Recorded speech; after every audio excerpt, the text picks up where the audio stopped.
कृष्णात कोण कोण उपस्थित आहे मुंबई एअरपोर्टवर आणि काही क्षणांपूर्वीच गोपीनाथ मुंडे यांचं पार्थिव मुंबई एअरपोर्टला पोहोचलेलं आहे, काय काय माहिती आहे तुमच्याकडे?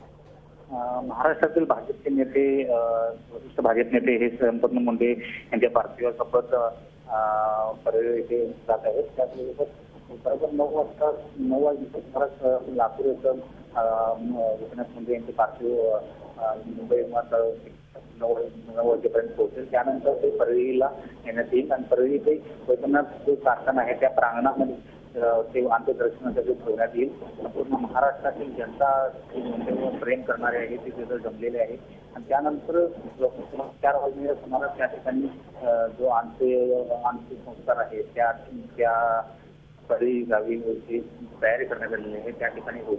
अगदी बरोबर आहे. काही वेळातच लातूरला हे विमान निघणार आहे गोपीनाथ मुंडे यांचं पार्थिव घेऊन. धन्यवाद कृष्णात या सगळ्या अपडेट्सबद्दल. आपल्यासोबत परळीहून आमचे प्रतिनिधी अमित जोशी आहेत. अमित, काही वेळातच आता मुंबईहून विमान टेक ऑफ घेणार आहे आणि लातूरला गोपीनाथ मुंडे यांचं पार्थिव आणलं जाणार आहे, तिथून परळीला आणलं जाईल. जसं आता तुम्ही तिथे कार्यकर्त्यांशी चर्चा करत होतात, मुंबईहून सुद्धा कार्यकर्ते तिथे आलेले आहेत. गोपीनाथ मुंडे यांच्यावरचं प्रेम यातून दिसून येतंय. ठिकठिकाणाहून कार्यकर्ते तिथे येत आहेत. काही परळीतले कार्यकर्ते आहेत का ज्यांची नुकतीच भेट झाली होती गोपीनाथ मुंडेंसोबत, ते काय बोलतायत, त्यांच्या काय भावना आहेत? हो, अर्थातच महाराष्ट्रभरातून लोक या भागामध्ये येत आहेत. स्थानिकांच्या काय प्रतिक्रिया आपण थोडक्यात जाणून घेऊया. साहेबांची काय आठवण सांगाल? शेवटची भेट कधी झाली होती? कशा प्रकारे संवाद साधला होता? साहेबांना निवडणुकीमध्ये बीडमध्ये मी आमदार मेटेंचा निवासस्थानी भेटलो. त्यावेळेस निवडणुकासंदर्भात त्यांनी आम्हाला लिंबा गणेश परिसत्र दिला होता. ती शेवटची भेट. त्यानंतर साहेबांची भेट झाली नाही.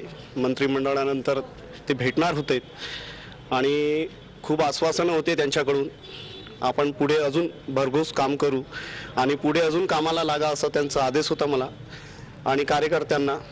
ही शेवटची भेट आहे. आज हा देव आमचं कुठंतरी हरवला आणि आम्ही पोरके झालो. आता आम्हाला असं वाटते की काय करावं आणि काय नाही. फार कचोट्यात सापडलो आम्ही. तुमची काय आठवण आहे, थोडक्यात काय सांगाल? अतिशय आमच्या समाजाचा, एक ओबीसी समाजाचा एक जनता राजा आज आमच्यातून निघून गेला. मुंडे साहेबाच्या जाण्यामुळं आमचा समाज, वंजारी समाज हा पोरका झाला. मुंडे साहेबाची माझी भेट एक महिन्या अगोदर विलक्षण झाल्या भेट औरंगाबादला झाली होती. सचिन आंधळे आणि मी सोबत होतो. साहेबाची भेट झाली. साहेबांनी म्हणले, काळजी करू नका, मी विक्रमी मताने निवडून येणार आहे आणि तुम्ही कामाला लागा. आज आमच्या वंजारी समाजाचा देव आज आमच्यातून हरून गेला. मी माझ्या परिवाराकडनं, माझ्या जालना जिल्ह्याकडनं साहेबांना भावपूर्ण आदरांजली अर्पण करतो. आपण त्यांच्या प्रतिक्रिया जाणून घेतोय, मात्र प्रतिक्रियांपेक्षा त्यांचे चेहरे किंवा त्यांचे डोळे बरंच काय सांगून जात आहेत. असे अनेक कार्यकर्ते या ठिकाणी आलेले आहेत, दाखल होत आहेत, ज्यांचं गोपीनाथ मुंडेवर प्रेम आहे, जे गोपीनाथ मुंडेंना कधी ना कधी भेटले होते. त्यांच्या एका आशीर्वादाखातर ते पुढे काम करत राहिले.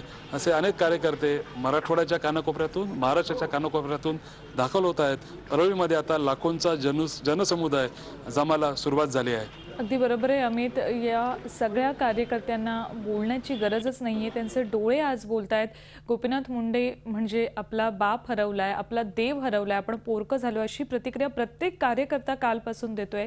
आज कदाचित गोपीनाथ मुंडे यांचं पार्थिव ज्या वेळेला परळीला आणलं जाईल त्यानंतर या सगळ्यांचा बांध फुटेल की काय असंच वाटतंय. ह्या सगळ्या संदर्भातली माहिती आम्ही आपल्याकडनं घेत राहणार आहोत. धन्यवाद तुर्तास या संपूर्ण माहितीबद्दल. इथे एक छोटासा ब्रेक घेतोय. ब्रेक नंतर याच बातमीवर राहणार आहोत.